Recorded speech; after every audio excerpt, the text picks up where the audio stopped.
Hello friends, आदाब, सत श्री अकाल, नमस्कार।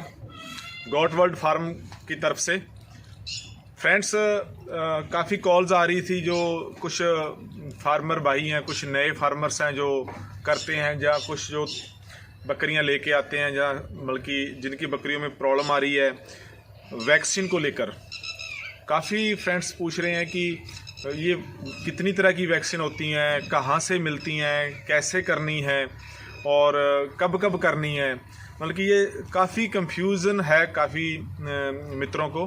तो उसके लिए हमने जैसे पहले हमने ईटी की वैक्सीनेशन करने की फार्म पे ईटी की वैक्सीनेशन की पीपीआर की वो हमने हमारे यूट्यूब चैनल है जो हमारा, उस पर हमने अपलोड किया। तो काफ़ी फ्रेंड पूछ रहे थे पहले कौन सी करनी है, कब करनी है, ये कितनी देर बाद करनी चाहिए।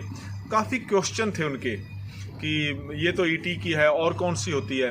तो उसके लिए हम एक ना आज जो मेन वैक्सीन है गॉट्स के लिए जो बहुत ज़्यादा नेसेसरी हैं, उस पर हम एक आज वीडियो बनाने जा रहे हैं कि ये कैसे करनी है, कब करनी है, किस एज को करनी है, गाभिन को कब करनी है। और इस सारा जो हमने एक बोर्ड पे आपके लिए तैयार किया है, उस बोर्ड पे हम आपको समझाएंगे। और आओ चलो बोर्ड पे हम आपको समझाएंगे। तो दोस्तों, ये हमने बनाया है वैक्सीनेशन फॉर गॉड्स। तो मेनली वैक्सीनेशन कौन कौन सी होती हैं? वैक्सीन होती है पीपीआर की, ET plus TT, FMD plus HS, जिसको हम गलगोटू बोल देते हैं। साथ में आता है गॉट फॉक्स और टिटनेस, दो ये भी हैं। पीपीआर की जो वैक्सीन है, ये इसकी जो डोज है ये 1 ml लगती है और रूट इसका रहता है सब कट। सब कट का मतलब है चमड़ी में खींच के जो इंजेक्शन लगता है। सब कट इंजेक्शन कैसे लगता है, आईएम कैसे लगता है, इस पे भी हम एक वीडियो बनाएंगे। और इसकी वैलिडिटी रहती है 3 इयर्स। एक है ईटी प्लस टीटी, जहां तो आपको अकेली ईटी की मिलेगी, और आजकल जो है वैक्सीन ईटी प्लस टीटी की इकट्ठी आ रही है। टीटी मीन्स टिटनेस, जो मैं ये बात कर रहा हूं, इनकी इकट्ठी वैक्सीन आती है। तो आप अगर आपको ईटी प्लस टीटी मिल जाए तो वेल एंड गुड है। ये 2 ml लगती है। आईएम डीप इंट्रामास्कुलर, आईएम जो मांस में लगता है, गर्दन पे लगता है, मांस में इंजेक्शन लगता है, आईएम बोलते हैं हम। इसकी जो वैलिडिटी है ये 6 महीने रहती है।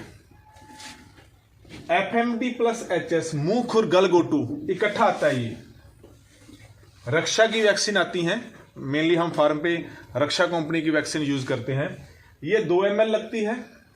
ये भी सब कट लगती है, चमड़ी में लगती है, जो हम मांस खींच के, चमड़ी खींच के लगाते हैं, जो उसमें लगती है। और इसकी भी जो वैलिडिटी है, जो इसकी मतलब कि इसका जो असर रहता है वो 6 महीने, आधा साल जो रहता है। उसके बाद ये हमें रिपीट करनी पड़ती है। वैसे जो हम फार्म पे कर रहे हैं, हम हर 6 महीने बाद तीनों वैक्सीन रिपीट करते हैं, हर 6 महीने बाद।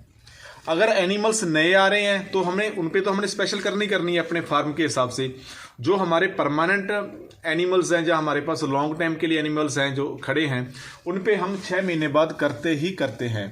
और आप किसी से एनिमल लेके आ रहे हो, आप उसके विश्वास पे मत रहो, आप उसकी वैक्सीन जरूर करो। उस बंदे ने की है, नहीं की है, आप कहाँ से लाए हो, उनका क्या सिस्टम था, आप उस पर बिल्कुल विश्वास ना करो, आप जरूर करो। और ये है इनकी पीपीआर की डोज 1 ml, सब कट 3 ईयर। इसकी जैसे इसकी जो वैलिडिटी है 3 ईयर है, लेकिन आप 1 साल के बाद तो जरूर रिपीट कर दो। इनकी बूस्टर डोज भी लगती है। बूस्टर डोज का मतलब होता है कि सपोज आपने एक डोज आज लगा दी 1 तारीख को, फिर आप 15 दिन बाद लगा दो, और फिर इसकी जो है असर है वो लॉन्ग टाइम रहता है, इम्यूनिटी इसकी लॉन्ग टाइम रहती है, वो आप लगा सकते हो। जैसे ईटी में भी आप लगा सकते हो। अगर बूस्टर डोज आप लगाओगे 15 दिन बाद, तो ये 1 साल के लिए इसकी वैलिडिटी हो जाएगी। इसमें बूस्टर डोज नहीं लगाते हैं एफएमडी में।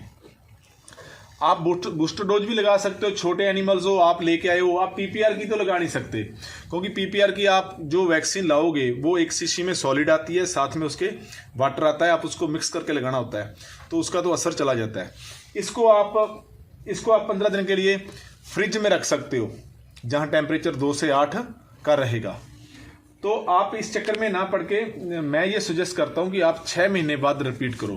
पीपीआर को साल बाद, अगर आपके पास अवेलेबल है, मान लो आपके पास 15 जानवर खड़े हैं, उनको 6 महीने हो गए, आप 15 जानवर और लाए हो, उसकी लाए हो तो साथ उनको कर दो, क्योंकि ये 50 जानवर की इकट्ठी आती है। कई भाइयों को प्रॉब्लम रहती है कि जानवर 5 हैं सर, मेरे पास 5 बकरियां हैं, मैं लेके आऊँगा, तो भी महंगी नहीं है। ये सारी की सारी आई थिंक 1000 से लेके 1200 रुपये के बीच बीच में है, इससे ऊपर इनकी कॉस्ट नहीं है। तो आप 3-4 लोग इकट्ठे होकर भी ला सकते हो।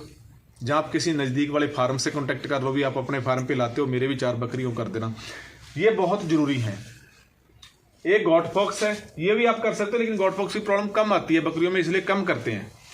ये भी 1 साल में 1 बार होती है। अब बात आती है इसके साथ साथ ध्यान देने वाली बातें। Cold chain. कोल्ड चेन का मतलब होता है कि इसका जो टेम्परेचर है 2 से 8 तक होना चाहिए। वैक्सीन आप जिस मेडिकल से लेते हो, उस मेडिकल को बोलो कि मेरे को कोल्ड चेन मेंटेन, इसका जो तापमान वो है 2 से 8 के बीच में चाहिए मेरे को। अगर आपके पास मेंटेन है तो दो, नहीं है तो आप रहने दो। और जब आप वहाँ से लेके आओगे तब भी आप उसको, जैसे मेरी पुरानी ईटी वाली वीडियो में देख सकते हो आप, उसको आप आइस में लगाकर, आइस ट्यूब में लगाकर, आइस बॉक्स में रख कर लाओ, ताकि उसका टेम्परेचर बना रहे। और उसी दिन लाओ जिस दिन आपने लगानी है, लाओ, लगा दो। Difference of time vaccine to vaccine. एक वैक्सीन के बाद दूसरी वैक्सीन कब करनी है? एक वैक्सीन के बाद दूसरी वैक्सीन का जो टाइम है वो 21 दिन का गैप होना चाहिए। एक आपने आज लगाई है, दूसरी आप 21 दिन बाद लगाओगे, तीसरी उससे 21 दिन बाद लगाओगे। ये बहुत जरूरी है। एज ऑफ वैक्सीन, 4 महीने के ऊपर वाले बच्चे को, 4 महीने के ऊपर वाले बच्चे को वैक्सीन आप कर सकते हो। 4 से नीचे वाला 2, 2.5, 3 महीने का बच्चा है, नहीं करनी। 4 महीने वाले बच्चे को ही आपने वैक्सीन स्टार्ट करनी है। प्रेग्नेंट गॉट्स, जो बकरियां गाभिन हैं, तो आप कोशिश करो पहले महीने में ना करो और 5वें में नहीं करनी है, दूसरे तीसरे में आप जरूर करो। क्योंकि जो हमने बात की थी कि 4 महीने तक बच्चे को नहीं करनी है, तो वो 4 महीने तक बच्चा कैसे रहेगा? वो 4 महीने बच्चा, अगर उसकी मां को ये वैक्सीन हुई होंगी दूसरे तीसरे चौथे महीने में, दूसरे तीसरे चौथे महीने में गाभिन बकरियों को वैक्सीन जरूर करनी है। 5वें में नहीं करनी है, 5वें में नहीं करनी है। जब वो 5वें महीने में आ गई तो नहीं करनी है।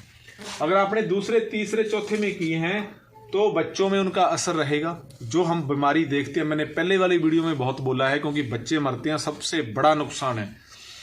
तो मैंने ये बोला कि जिस बच्चे की मां को ये इंजेक्शन नहीं लगे हैं, उसके बच्चे बचाने सबसे मुश्किल हो जाते हैं। और यही सबसे बड़ा कारण है गॉट फार्मिंग में, बकरी पालन में बच्चों का मरना। सारा का सारा यही ही कारण है। तो ये हमने आज एक मोटा मोटा आपको समझाया है। आप समझ गए होंगे कि 3 तरह की वैक्सीन है। ये डोज है, ये रूट है, ये वैलिडिटी है। उसकी वैलिडिटी मैंने 3 ईयर लिखी है। मैं फिर रिपीट कर रहा हूं कि आप 6 महीने में वैक्सीन रिपीट करो। और इससे जरूरी बात, वैक्सीन से पहले, वैक्सीन करने से पहले आप डिवर्मिंग करो, बहुत जरूरी है। कीड़े मारने वाली दवा दो, उसके तीसरे दिन बाद आप या चौथे दिन बाद आप वैक्सीन स्टार्ट करो। पहले पेट के कीड़े मारने वाली, जिसको हम डिवर्मिंग बोल देते हैं, वो दो। उसके तीसरे चौथे दिन बाद आप उनकी वैक्सीन स्टार्ट करो। तो फ्रेंड्स, आपको काफ़ी मदद मिलेगी इससे, जो भाई कंटिन्यू कॉल्स कर रहे थे वैक्सीन को लेकर। और हमारा जो चैनल है गॉट वर्ल्ड फार्म, आप प्लीज़ उसको सब्सक्राइब करें, शेयर करें और कमेंट्स करें कि आपको हमारी जानकारी कैसी लगी और अगली वीडियो आप किस टॉपिक पे चाहते हो, ताकि हम आपके लिए लेके आएँ। और हमारा फार्म, हमारी टीम हमेशा आपकी सेवा में हाजिर है। Thank you.